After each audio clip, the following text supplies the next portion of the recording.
The first round of the NFL draft had plenty of surprises and excitement, but overall it left the Chicago Bears in a pretty good spot with their 2 picks in the second round. You are Locked On Bears, your daily Chicago Bears podcast. Part of the Locked On Podcast Network, your team every day.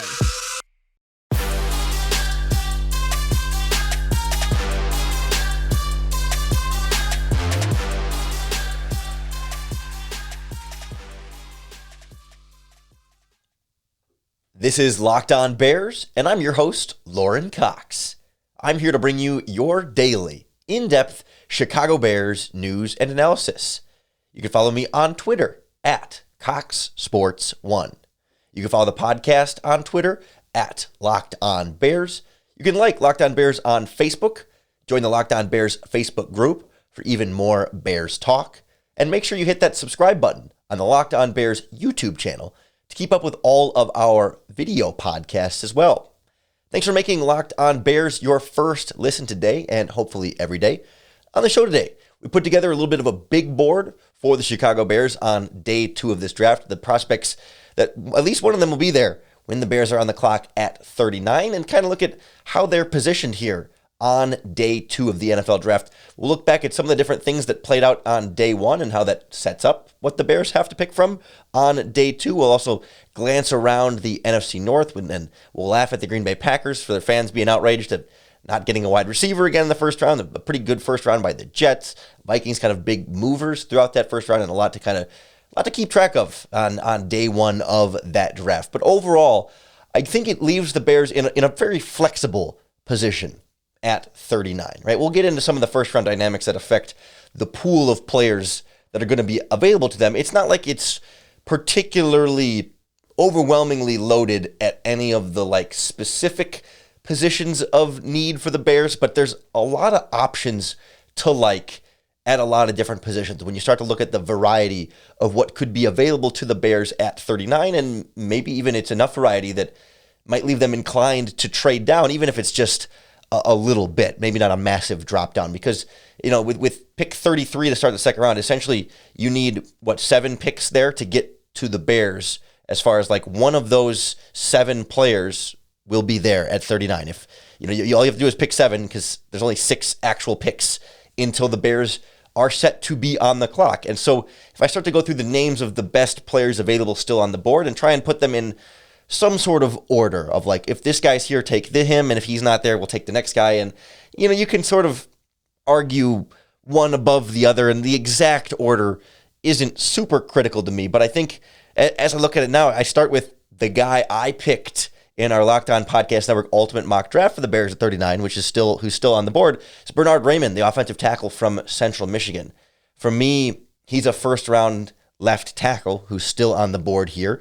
And yes, wide receiver is a big need, and we'll get to a few of those in a minute, and just really next. But for me, he's such an ascender at the position, and still fairly well refined and great athlete there too. And rebuilding that offensive line or solidifying that offensive line is a slightly higher priority to me than pass catchers for Justin Fields. If I had to pick between Fields gets great pass protection or Fields has great pass catchers, I'm going to go with the pass protection. I would rather him be better protected and throw to less effective receivers than to have really good receivers that he doesn't have time to throw the ball to. I prefer to build in the trenches a little bit there. And if we're going to nitpick between prospects available here, Raimann for me is a top 25 type offensive tackle who, if he's still there at 39, he would be probably my top choice given what's on the board right now.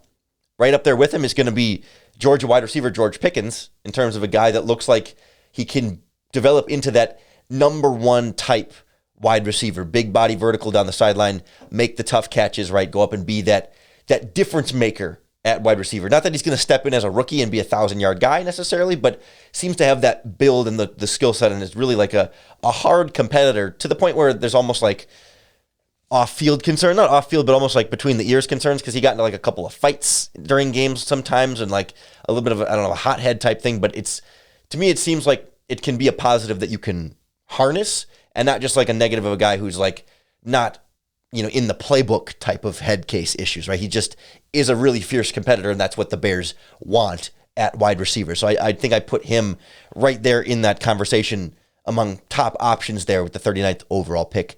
From there, I start to branch out a little bit. I think Andrew Booth, the cornerback from Clemson, is another first-round talent at cornerback here that's available or still here at the start of the second day of the draft. And so, if Raymond and Pickens are gone, I'd be hard-pressed to pass on Booth. Still at a major position of need. It's not directly affecting Justin Fields in that way, but I think it goes a long way toward making your football team better because he's your instant day one starter opposite Jalen Johnson and gives you that other bookend cornerback to have the two of them really as the long-term options for you at that spot in Chicago. Great athlete there too with really good ball skills, and you feel like he can kind of shore up some of the inconsistencies, but otherwise you feel, and he's a really great like man coverage cornerback, and I feel like you can teach some of the zone stuff a little bit, and it can be a little bit easier of a transition for him that way.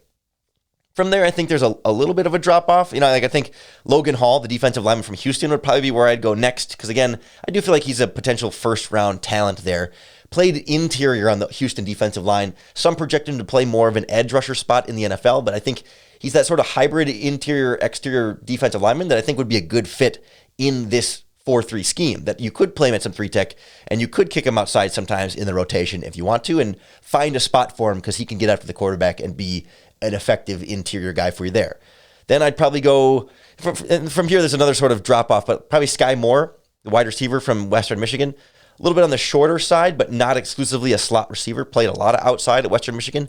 Really fast, great with the ball in his hands, can be a playmaker, but not like a true number one type build.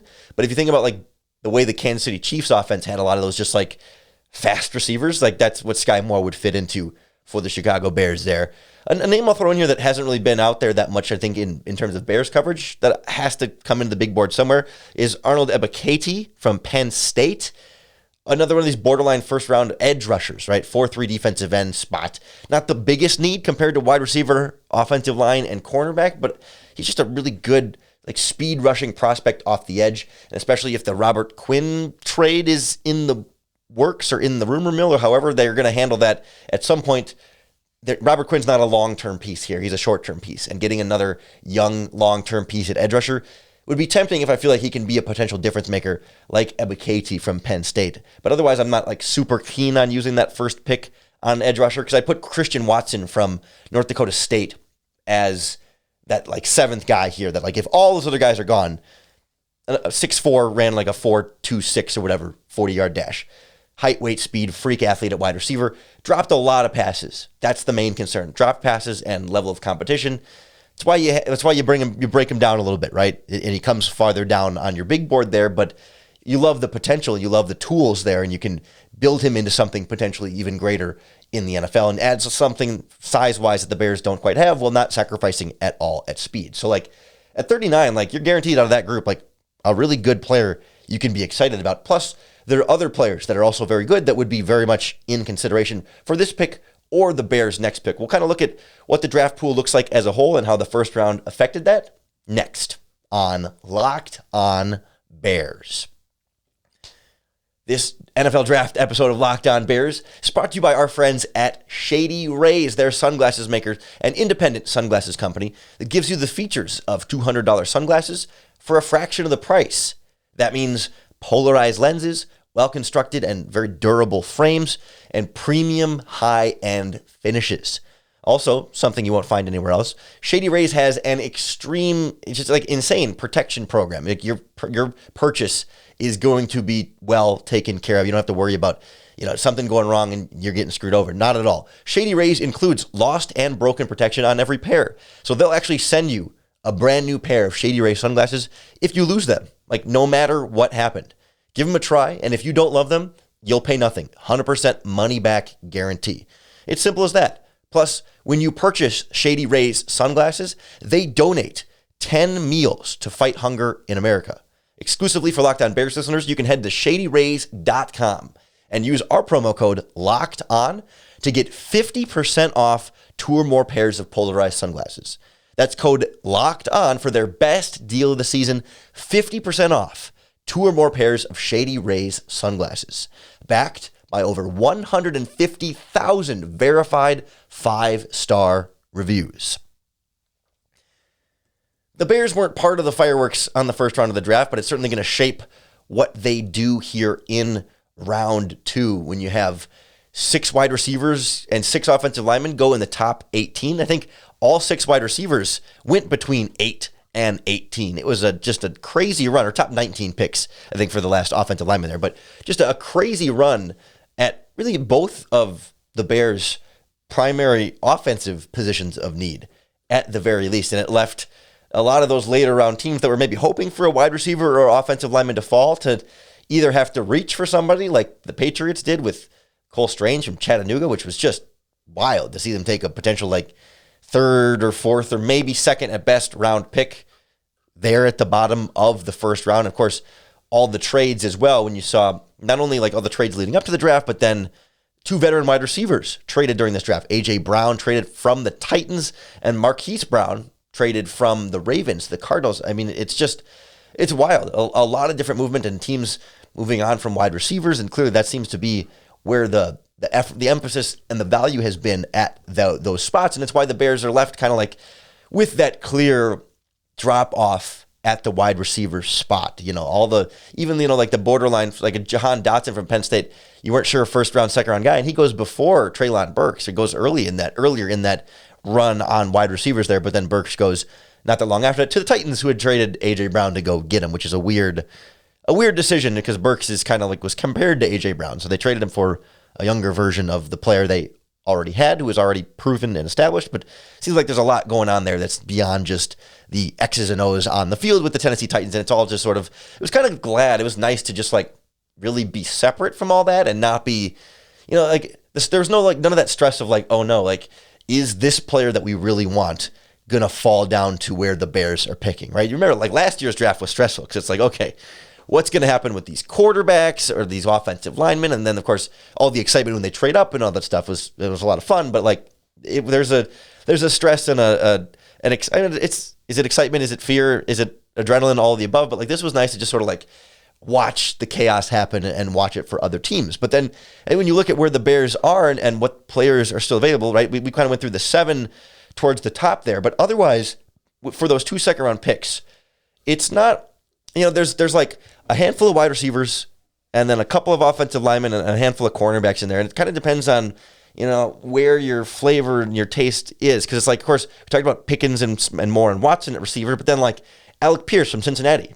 Do you like his size a little bit more over like a Skye Moore? Or do you see Skye Moore's playmaking ability as like a big-time difference maker? 39 maybe is a little early for Alec Pierce. Maybe the second-round pick potential there, or John Mechie from Alabama is a little bit more low ceiling, high floor type receiver, also coming off of an injury. So like, there's some question marks there, and like, there's some options, but it's not, abreast with great wide receiver talent. There's some guys to like, but it's not like you can keep putting it off if you want to still get one of them. Like same thing at cornerback, right? Andrew Booth from Clemson, Roger McCreary from Auburn, Kyler Gordon from Washington, maybe like a Tariq Woolen from UTSA, who's the big 6'4" freak cornerback, or Cam Taylor-Britt from Nebraska, but they're a little bit farther down. It's like there's like 2 or 3 or 4 cornerbacks around the Bears range, and 2 or 3 or 4 wide receivers around the Bears range. And as far as offensive linemen go, of course we talked about Bernard Raymond, but then there's like Cam Jurgens, the guard from Nebraska, maybe Luke Godeke from Central Michigan, or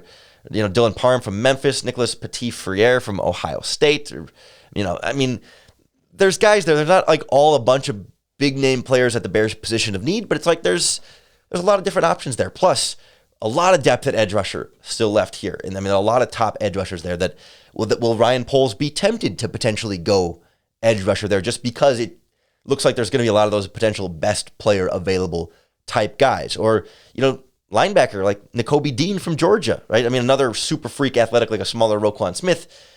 The Bears could take a better running mate linebacker for Georgia, but if they go linebacker at 39, or even I guess at 48, like I kind of feel like I'd come away a little bit disappointed that it just doesn't feel like enough of a need. Like unless all the main wide receivers, like unless Pickens and Watson and Moore are gone, and Booth and Raymond and McCreary and maybe Jurgens, like, if all the receivers, all the offensive linemen, and all the cornerbacks are gone, okay, I can handle a really good linebacker or a really good edge rusher, or I'd be better with a defensive lineman. I feel like defensive line's a little bit like defensive tackle, a really good 3 technique like Logan Hall is more of a need than, say, like another edge rusher or the other linebacker right now. I mean, but so it's like, how do you balance, it's going to be a balance of who's there and just how much better you feel like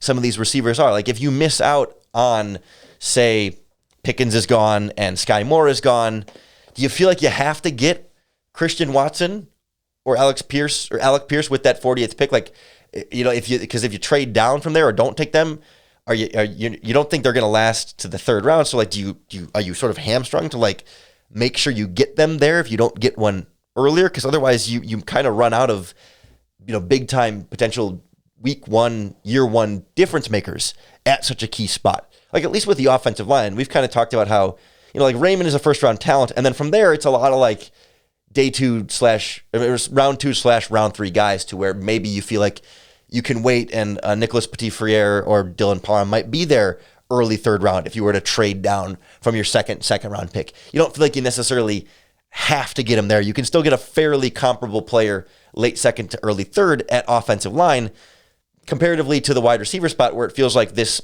is sort of where that second tier lands. And once you get past really Pickens, Pierce, Watson, and Moore, and I don't know, Mechie's kind of borderline for me, then there's that drop off again from there. So if those 4 are gone, then they're gone and you can't do anything about it. But if one of those 4 is there, it feels like this is the time and the place to swing at wide receiver if you feel comfortable with those guys. And same kind of thing at cornerback. Like, the Andrew Booth is more like the first round talent, and then like Gordon and McCreary and a little bit of like Woolen and Taylor Britt are sort of in this second round range. And then it feels like, I don't know, maybe there's a drop off there. Like Jalen Petre from Baylor is probably more in the safety conversation, but he's definitely he's kind of a hybrid player. He was kind of their slot cornerback, but kind of a strong safety.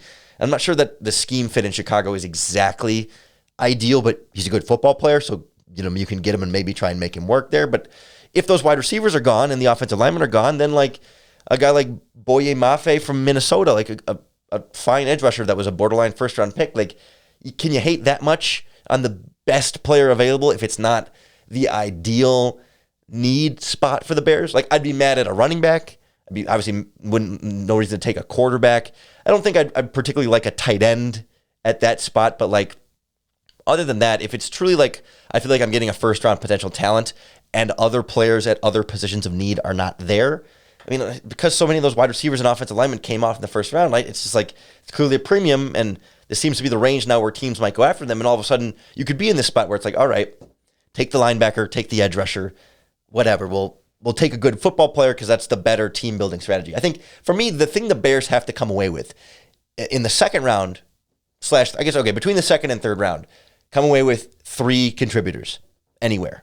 You can trade down from your pick so they don't, if you trade from your second round pick into the third and have 2/3 or whatever, like sure, where exactly you take them, I don't care. But when you have 3 picks on day 2, I want 3 players that can contribute, not only somewhat this year, but also, of course, long term. But like prioritizing offensive line, wide receiver, and cornerback. But as long as I'm getting 3 players that I feel like can be contributors to this team and are not just going to be a guy that sits on the bench and develops like a redshirt rookie season. It'd be one thing if they're injured and you think they're really worth it despite the injury that they have. I can sort of make an exception for that, but like I want impact. Not that the goal is purely to get the best player right now and win right now, but like this is a roster that's going to need some impact. Even if it's a raw player, I still want that raw player to see the field, right? If you take a raw player at a position that's not a need, then they're not going to see the field, and it feels a little bit defeating some of the purpose. But if you took a raw player at a position of need, then maybe they're developing a little bit more on the fly. And I think that's what the Bears need to come away with here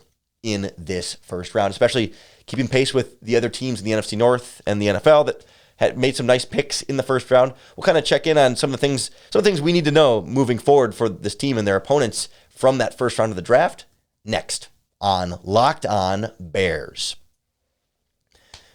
Today's episode brought to you by the makers of the world's best tasting protein bars ever, Built Bars. They really are the perfect summer snack this season because they taste like candy bars, but they're healthy. They're good for you. Every Built Bar is covered in 100% real chocolate. They're soft. They're easy to chew. Delicious. I mean, it satisfies my sweet tooth, but they're low sugar, low calories, high fiber, and high protein. It's an unreal combination that you can't find in any other protein bar product. A lot of the other protein bars, they're either like loaded up with sugar and calories and just not good for you, or they taste like cardboard and they're kind of chalky and they just don't taste good. But Built Bars, haven't found a product to match it. They're so good. You got to try them for yourself. Head on over to built.com, enter in our promo code LOCKED15, and you're going to get 15% off your next order. That's promo code LOCKED15 for 15% off at built.com. Before we dive into the rest of the first round here, I got to shout out the rest of the Locked On Podcast Network, because our live draft coverage on the Locked On NFL YouTube channel was so good, and it was so cool. Like we have a studio from our Tegna station down in Dallas, so we had all our hosts chiming in remotely, and then we had our NFL draft analysts on site. Peter was hosting from down there. We had Isaiah Steinbach, their former wide receiver, was down there with us.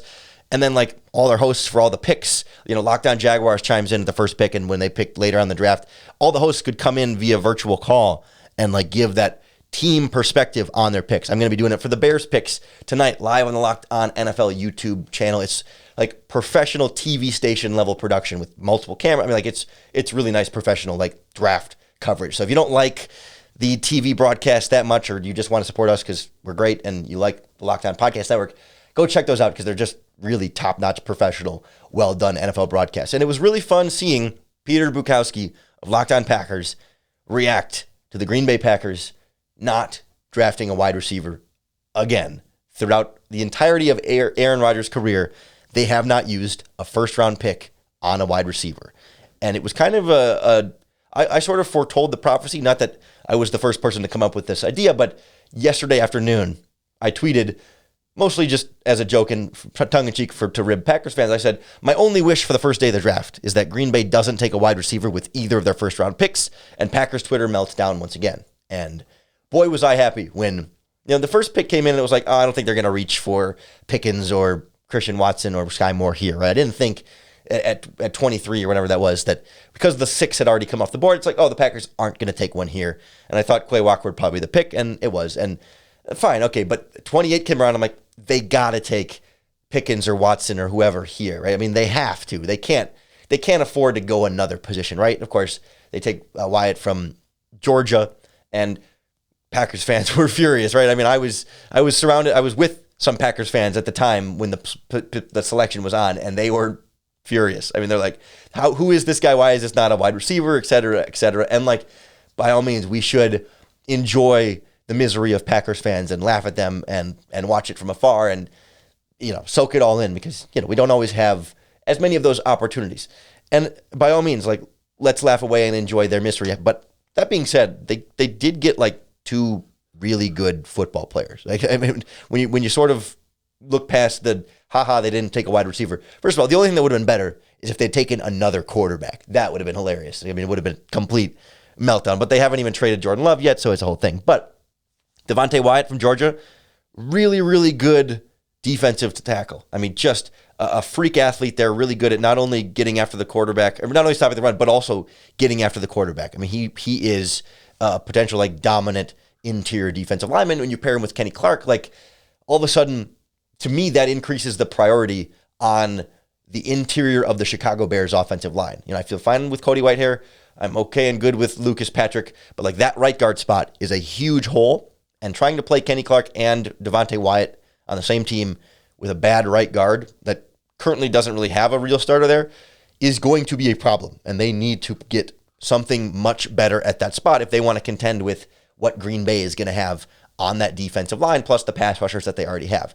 I like Quay Walker as a linebacker fit for them. I mean, he's a really good athlete, and they had Devondre Campbell already, and I think it's a good pair to have them over together. He's got really long arms, pretty good tackler. Like, I mean, I think he can be a fairly physical player, and again, athlete type, smaller Roquan Smith type. So like, sure, like it's a good fit and a decent value for them at that spot. I think their defense got better, and that's been one of the things that has held them back at times over the last couple seasons. So like, it's something to like take notice of. Like, of course, the Bears aren't going to be in a position to really like beat Green Bay this year, given the states of the two teams right now. But I mean, those are long-term pieces for that defense that we're going to have to keep a close eye on for the foreseeable future here. Same with the Lions. Like, really liked the 2 picks for them. Aiden Hutchinson from Michigan was kind of a no-brainer when he's available at number 2. Really, talented, productive edge rusher. A little short on the arms and sometimes a snap jumper, but really good technique and just disruptive, right? Fights hard and is high motor, all the things you want in your top 10, top 5 pick, top 3 pick at edge rusher. And then trading up from 32 to the Vikings pick for Jamison Williams from Alabama. That was a big surprise. I mean, a huge, jumped up 20 slots in this draft. And Jamison Williams might be the best wide receiver in the draft. He's just, injured. He's coming off of that injury and is not available to play right away and is not going to be there necessarily in week 1. Seems to be rehabbing well, but there's a risk there. There's a very inherent risk there. But if he gets back to being the player he was at Alabama, that's a number 1 potential, not Jamar Chase level game-changing wide receiver, but definitely someone who can give you some fear. And, they signed DJ Chark this offseason. They have Amon-Ra St. Brown. They're starting to assemble some weapons in Detroit, and their defense is getting better with a better edge rusher there. Not that I'm scared of what the Lions are going to be just yet. They still need a quarterback at some point here, but progress for them. Good, solid picks to there for them. And then the Vikings, when they trade down from 12 to 32 and they take Lewis Cine. Lewis Cine's a really strong, really another one of these freak athletes at the safety position. He's 6'2" and ran a 4.37 with a 11.1 broad jump at the combine. Just really dynamic athlete there who can play the back end really well and was that deep safety in the Georgia defense, but can play up in the box really well. And transitioning eventually from Harrison Smith to Lewis Cine seems like a really, really strong move for Minnesota. And they already have some other talent at safety too that they're going to try and rotate in there. Cameron Bynum, they might move one of them to slot and rotate them around a little bit. That's a good pick for them. And they now pick immediately ahead of the Bears in the second round. Not the pick before, but before the Vikings weren't scheduled to pick ahead of the Bears in the second round. Now they pick I think the 34th pick in that draft. So they'll be picking right away again to potentially take one of those options away from the Bears. So not that they made some massive improvement, but they added another 3rd round pick in there, moved up in the second round in addition to moving down at the 1st round. So they're making waves. All the NFC North teams seem to be making some pretty significant waves in different directions.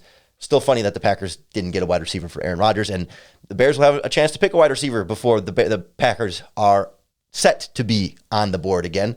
We'll see how it all shakes out, but you can be sure whoever the Bears take in the 2nd and 3rd rounds, we'll be breaking it all down for you right here on the Locked On Bears podcast. So make sure you hit that subscribe button to keep up with all of our daily, in-depth Chicago Bears news and analysis.